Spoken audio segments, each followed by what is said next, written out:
খাগড়াছড়ির রামগড়ের কালা ডেবায় আগুনে পুড়ে ছাই বসতবাড়ি।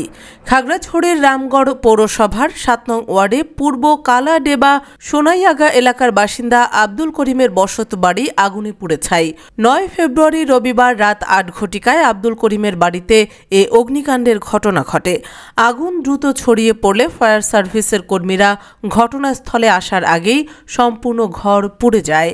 ঘরে থাকা চাল, ডাল, খাদ্য সামগ্রী ও প্রয়োজনীয় জিনিসপত্র কিছুই বের করে আনা সম্ভব হয়নি। ধারণা করা হচ্ছে গ্যাসের সিলিন্ডার থেকে এ আগুনের সূত্রপাত হয়েছে। এতে ৮ লক্ষাধিক টাকার ক্ষতি হয়েছে বলে জানিয়েছেন ক্ষতিগ্রস্ত পরিবার।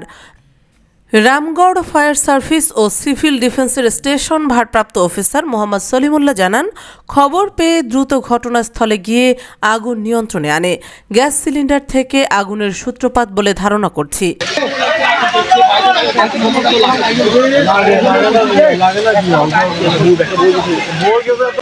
মাহমুদুল, কুমিল্লা ক্রাইম বার্তা।